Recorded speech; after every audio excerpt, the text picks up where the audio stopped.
So thank you. I'm Julia Scharifter. I'm a scientist based at Gemini North, and I'm now talking in my role as project scientist for the GNL project. I'm actually filling in for Gaetano Sigo, who is the project PI. So GNL is the project to bring a new Gemini North Adaptive Optics facility to the telescope, and it's part of the GEMMA program, which we have heard already about earlier during this conference, which is the Gemini in the area of multi-messenger astronomy program funded by the NSF. And the major goal of this program is to provide or to strengthen Gemini's leadership role in high spatial resolution astronomy as well as time domain astronomy. So GNL is really the goal to have a high spatial resolution and wide field adaptive optics facility for near-infrared science at the Gemini North Telescope, which then will support multi-messenger astronomy and time domain science, as well as a wide range of science cases, and particularly in view of synergies with the James Webb Space Telescope and also Rubin Observatory's legacy survey of space and time. So GNL will replace the existing Gemini North Adaptive Optics system, which is aging, which is Altair, and it can also make use of course, the excellent site characteristics for adaptive optics that are available on Mauna Kea. It's particularly focused on being fully integrated into the Gemini Q operation scheme, which is of course important to have the system available on a basically nightly basis for especially time domain support. And while GNL will be a facility at the telescope, which is in principle available to any suitable backend instrument, it will also, it is particularly designed to support its first light instrument GEOMOS, which is a Canadian-built TNT Pathfinder instrument. And we will hear much more about GEOMOS in the following talk, which is given by the GEOMOS PI Sivanandam. But I will give a brief introduction to GEOMOS in a few more slides. And finally, also, I should mention that, that the GNL project also will provide a path towards a future adaptive secondary mirror at the Gemini North Telescope, particularly through the laser guide star facility. And we will hear more about that project also in this session. I think the last talk of this session by Paul Hurst. So this is a very basic layout of the primary modes that are planned for GNL. GNL will use 4 laser guide stars. The first mode is a narrow field mode in which the laser guide stars are close together to provide a higher performance correction over a 20 by 20 arc-second field of view via laser tomography array. And GNL also plans to have a wide field mode in which the lasers are moved further apart to provide a more moderate correction over the full 2 arc-minute field of view that is available to the AO system, and then using a ground layer adaptive optics mode. So I briefly mentioned GEOMOS, and this is just a very brief introductory slide, leaving more of the details to Zurish's talk after this. GEOMOS is an adaptive optics-fed multi-object integral field spectrograph, which will particularly make use of a multiplexing advantage by using up to 4 deployable IVU that can be placed within the 2 arc-minute field of view that's available through the AO system.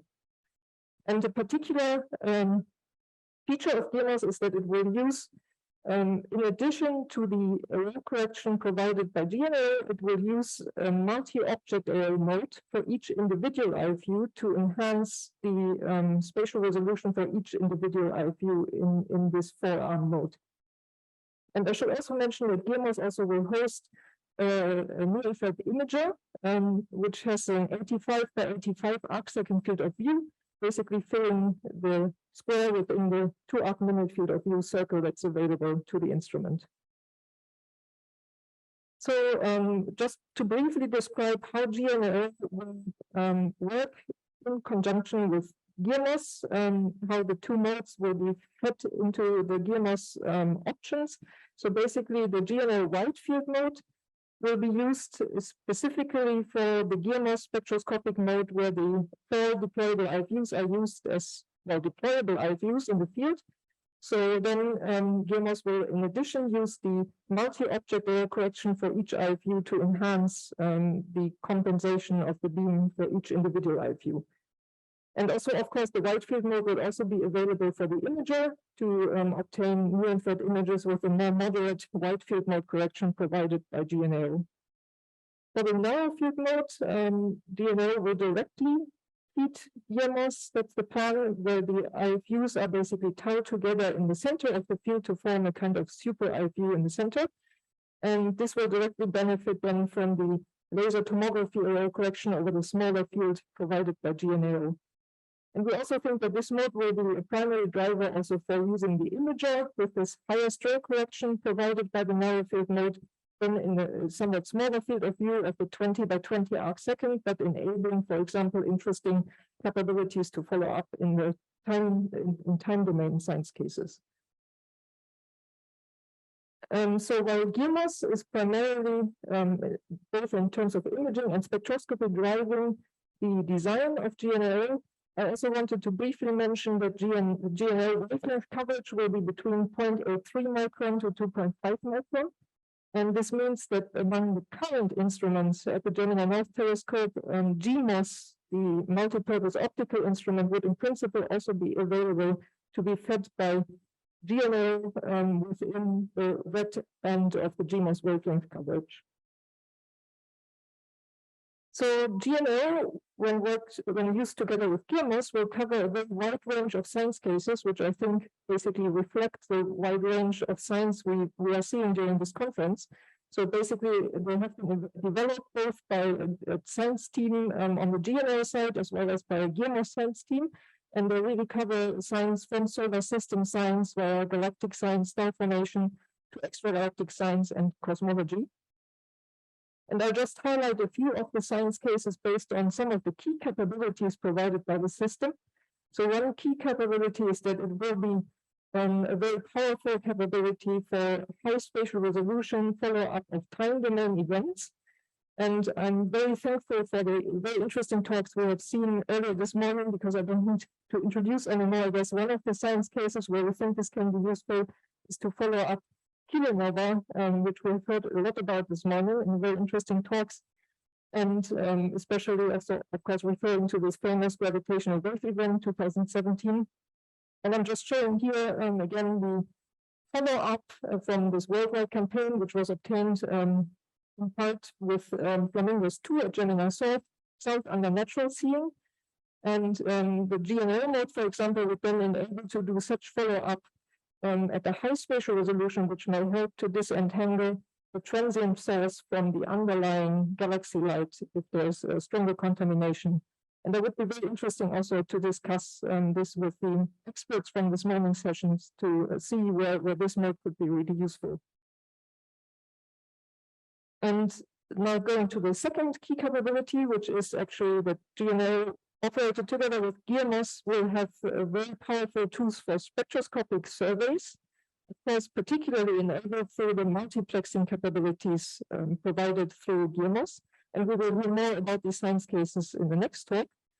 And I'd also like to mention that GNO and GMOS will also be a very flexible capability, both for solar system science, because GNO is planned to include a non-sidereal tracking mode, and also for other time domain and multi-epoch studies, just because it's fully integrated into the Q operation scheme with basically nightly availability. This will much facilitate to do multi-epoch studies with the AO system. I'll just briefly mention that these science cases also are very much in line with the recommendations of the Astro 2020 report, and actually GNO was mentioned here, as you can see in this item 3, as one thing that that has a strong case for continued support, which we very much acknowledge, of course, which was based on a white paper and RFI documentation that was submitted. So just to summarize, these are the performance requirements for the narrow and the wide field mode. You see the wide field mode at the top, which is the 85 by 85, basically field of view in terms of the imager in GMOS. And for this, we have full width have maximum requirements in the K, H, and J band. And the next two lines indicate the narrow field mode requirements now in strain ratio. And this is here distinguished between a mode which is the more likely case, where you have 60% sky coverage for the natural guide star selection. And we also show for comparison a mode in which we have bright on-axis guide star. And all of these numbers are actually at an average altitude for about 35, for a 25-degree zenith angle observations. I'll now switch a bit to the more technical overview of the system. I already mentioned that GNL will be using 4 laser guide stars. And these are created with 2 optical lasers, which are then each split in 2 and launched via their own launch telescopes. And the A bench is then designed to have 4 laser guide star wavefront sensors, which can be adjusted depending on the constellation size for the 2 different modes.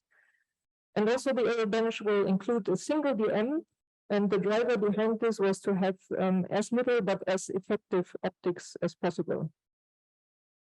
This is an overview of the architecture so that you can actually see something. I'm going to zoom into the top part here, where you can see the 4 laser guide stars launched via the 4 laser launch telescopes created by the 2 lasers.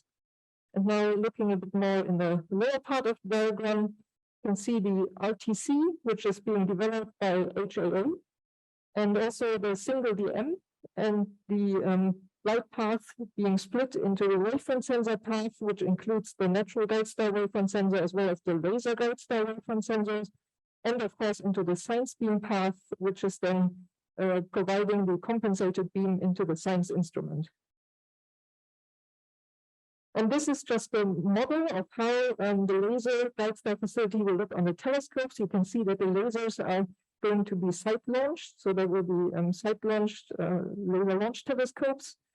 And on the top right, you can see the so-called beacon, an optomechanical layout of the beacon, which is the system that's splitting the laser beam into 2 and also controlling the focus, polarization, and jitter of each laser beam.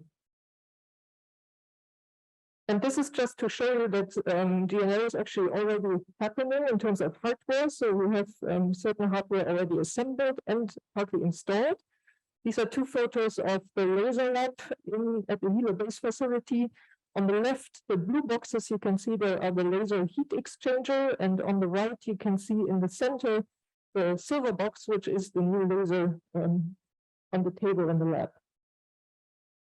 And finally, also the LPC, which is the laser pointing camera, which will aid the acquisition of the laser guide stars onto the wavefront sensors, has already been installed on the telescope, as you can see in the picture here. And it actually recently had its first light, which is shown in this graph here. And I'll just conclude with a few conclusions on that GNL has made significant progress, especially with respect to the procurement of the AO bench, which is on the critical path of the project. And actually the contracts for the phase A, which is a competitive conceptual design phase, are in the process of being signed. And also the other packages have been progressing well, and this includes the laser guide star facility, the system controller, as well as the RTC. And as I showed you in some of the pictures, parts of the hardware are actually already arriving, assembled, or installed. And I just finished the talk with the note that the current expected first light for GNL will be Q2 of fiscal year 28. Thank you.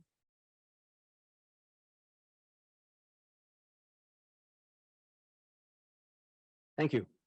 Questions for Julia?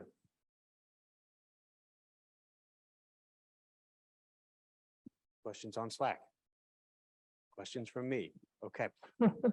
One of the things that we've heard throughout the week, and I thought we heard a lot of it today, was how useful it's been to have Gemini available at a particular time on rapid notice.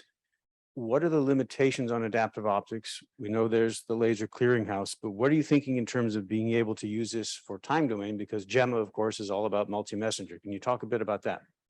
So we're currently exploring strategies to, for example, request the full sky within windows so that there is that you don't need to request specific targets in advance anymore. That's being explored to enable the more rapid response also for laser guide star aided observations. And particularly, of course, as we have heard throughout the conference, this will be especially a mode which will be very complementary to the James Webb Space Telescope because of its less ability to follow up rapidly on target of opportunity. So we hope this will enable some interesting science, for example, kilonova science, as we've heard this morning. It used to be that it took a whole army of people to make the laser work and make adaptive optics work. What are your needs for operational staff? Is this going to be a routine kind of thing that you don't need any special troop of people? So a special focus of the project is to make it as easy as use as possible. And for example, compared to GEMS, which has always been a bit more complicated to use with more operating staff than the normal operations, and also for some time with block schedules. The idea here is to have a really nightly availability of a laser facility and more or less a very simple approach that can be performed by the normal Gemini observing staff, which includes an operator or science operations specialist in the case and the observer. So we're currently operating like this actually with Altair and the laser in the north. There's no additional staff needed for this. So the plan is to have a similarly easy to use facility for GNO. Any other questions? Zach, any questions from? All right. Okay, let's thank Julie again.